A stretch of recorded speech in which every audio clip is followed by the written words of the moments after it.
I am Brianna and welcome to my channel. I'm a homeschool mom to 4. We have been homeschooling, we're going into our 7th year. I have been making videos on our curriculum choices for the 2022-2023 school year, and I am going to finish that up today by I'm doing my 4th grader and my 6th grader together. I was going to do separate videos, but I was pulling out all of their books and realized that they are doing a lot of the same things. So I'm gonna kind of start out with a recap. If you go back, I posted a video on group subjects, everything that we're gonna do together. And so that remains true of what we're going to do for my 4th and 5th grader. So that means we are going to be doing the Simply Charlotte Mason Bible study, okay? It is focusing on the Middle Ages because that is pretty much cycle 2 of our CC, Classical Conversations. And they will also be using Who Am I by Apologia. One thing I want to show you is the Bible that my 4th and 6th grader uses. Now they each have their own, and it is the Action Study Bible, and the translation is ESV. I chose this one because number one, ESV is what our church uses, and I wanted them to be able to follow along in class while the pastor is reading, or if they have to read aloud. I just don't want them to be confused. And then it has, you know, these fun comic book style pictures and just little like memory pegs, like remember this and, you know, read this and it'll explain things a little better. So they really enjoy this. I still don't have the curriculum for science, but we're doing the Apologia Earth Science. We are doing the Story of the World. And this is volume 2, Middle Ages. And our main big curriculum is Classical Conversations. My 6th grader, this is going to be his last year in Foundations. And then my 4th grader is also going to be in Foundations. So since we're talking about Classical Conversations, let's just morph right into Essentials. Now, my 4th grader, it's going to be his first year of Essentials, and then my 6th grader, it's going to be his last year of Essentials. Now, Essentials is an English language program through Classical Conversations, and they have the portion, this one, the EEL, where they go over sentence structures, and they're editing things, they're learning charts, and diagramming, just all of the things they need to learn for the English language. So let's flip to week 3. They are going to be learning about nouns, okay? And they tell you what they need to learn. The sentences, like the sentence purpose that they're learning is declarative and exclamatory. And the tutor will just go over all of the information that has to do with nouns. They will also have to, they have a sentence each week, and they will, well, each week in the class, and then at home you can have different sentences, but you're diagramming them and you're trying to pick out what is the subject, what is the verb, what is the noun, and it just progresses throughout the year. So it starts out very simple and then gets harder towards the end of the year. Now, along with this curriculum, we also have the IEW writing side. This is also gone over in class by the tutor. We have a source text, so I'm just gonna flip to lesson 1 that the kids will have to read. And so this is the same thing where it starts out simple and then it progresses and gets harder. By the end of the year, they are going to pick a character to research, do keyword outlines, find 3 sources, and then they have to write a paper on that person and then dress like them. And it's really neat to see and just give your speech in front of your class and an audience. So then they read their source outline, then they do their keyword outline, write their paper, and then you use this checklist to make sure that they got the structure that they needed to have, the style, like any dress ups, vocabulary. So this also goes over vocabulary that they are going to have to learn. So what I normally do is in the back here, these are all of the vocabulary cards. And on the front, it has the word, and on the back, it describes what it is. I rip these out and I cut each card out and keep them in order so that if they're on lesson 1, I'll give them the lesson 1 cards and they can review them until they know them. In the back there is also vocabulary quizzes, like this. So that is a good way to make sure that they are getting what these vocabulary words are and they're actually learning them. So that is essentials, and this is our main curriculum, the foundations and essentials. Everything else that we use is, we have to have math, so I'll go over that. I have a couple other language papers and books that I am going to slowly go through, just, kind of add in here and there. To kind of go back, I made the mistake of not starting my children with a language program other than All About Reading when they hit 1st grade. I heard about essentials. I thought, great, that's when we start learning about the English language and all the things that have to do with it. Looking back, I honestly wish that I would have done it differently, and just so that they have a leg up in class and it's not such a fire hose of information coming at them.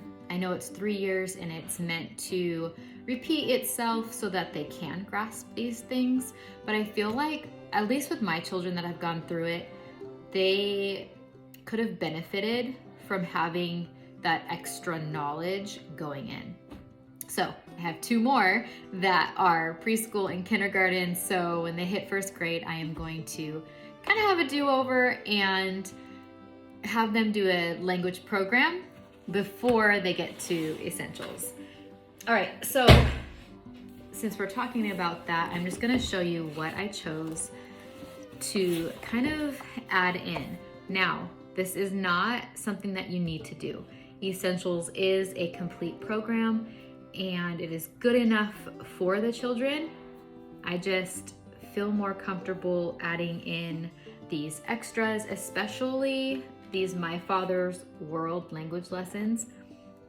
This is grade 4 and this is grade 6. The reason why I like these is because they add in narration. Now, I already do narration, but it's just another tool. They do picture studies and just really help the children grasp, like, what is the subject, what is the noun, just in a different way than essentials does, if that makes any sense. So I'm sticking to this. We'll work very, very slowly through it because essentials really, it takes time, and it has their attention for a lot of the school year. And I don't want to take away from that because it is a good program, but I also want to add in a little bit more. So I also got these extra practice pages from Christian Light. And my kids did these last year. It helped them really grasp what Essentials is trying to do, and in a different way. And just really, like this says, it's practice sheets. So practicing is helping them really understand. Now, I'm not sure if I'm going to use this, and it's diagramming. I might pull from it here and there just to get extra sentences, because with Essentials, they give you only so many sentences per week. And if you want more practice, then you either make up a sentence on your own or find one elsewhere. So I'm, again, going to use this as a tool for extra practice. If the week seems to be overloaded and there's too much with essentials, of course, I'm not going to add these in. But if I see that they're working quick through their stuff and there is a moment where I could sit down and just give them some extra things, then that's what I will do. Okay, now we are still on talking about language arts, so I'm going to pull out our spelling curriculum, okay? I have all of the rest of the books here because my 6th grader, I started him over. I started him on level 1. We bounced around with spelling. It was something where we started with all about spelling and then it just wasn't clicking. So then we tried something else and then we tried something else and we tried something else. And then Essentials with Classical Conversations has like a spelling program, but it's pretty much just a list of words and you just write them over and over, and that's the extent of the spelling. They do give a couple rules, but they don't go in depth like All About Spelling.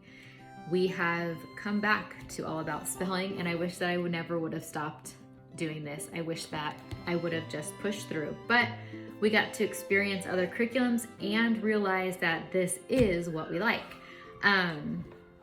So I started over. We did level 1 and 2 last year. We were just moving slow, and I'm gonna pick up the pace with my 6th grader and just kind of power through these levels.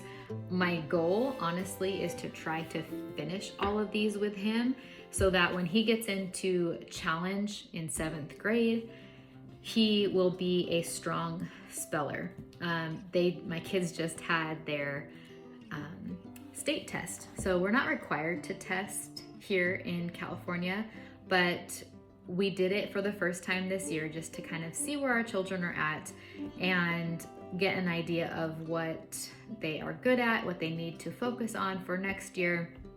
And spelling was something that they needed to focus on. So I really want him to be a strong speller by the end of the year. So that is my goal, is to try to work through all of these. Now that might be a big chunk to bite off, but you know, if we don't finish it all, that's okay. We'll still chunk through it if we can when he gets into challenge.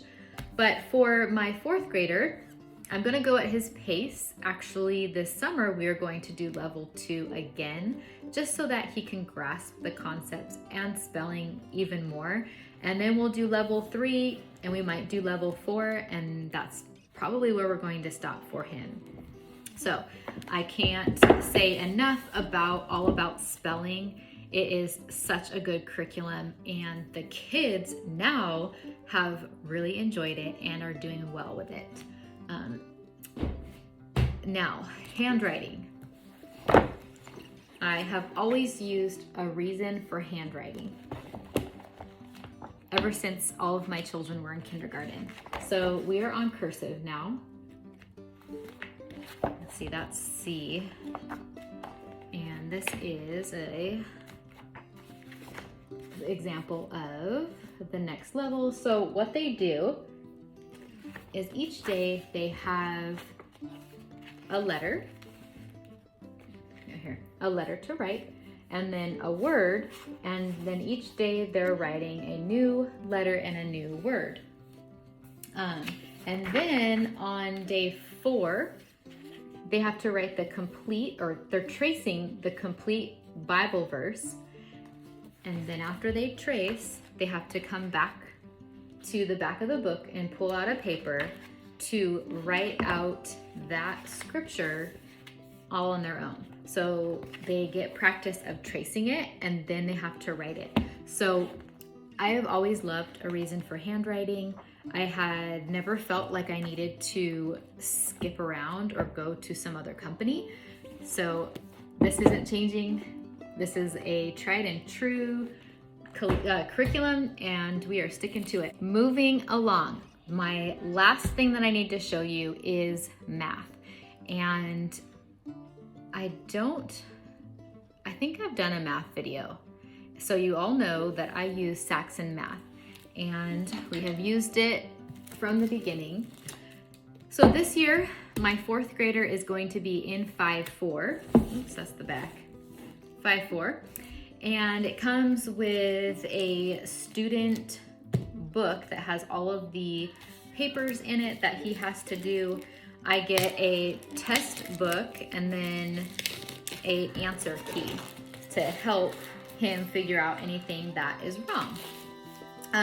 What really helps me with these curriculums and then having 4 children is once they're in the age of 5-4 and up, there's something that's called teaching tapes. And my kids will pop in the DVD into the DVD player, and they'll sit at this table and they'll watch their lesson on the TV before they start working. So then all I have to do is correct their paper, their lesson for that day. Last year, I ripped out all of my lessons and I organized them by week. So here's lesson 1. Saxon is very much of a, they review until they master that topic, which I like that. So then the tests, and these are the fact sheets in that one, and then in here is the solutions manual. So actually with he was a 5th grader towards the end of the year. So he was in, here I have it right here.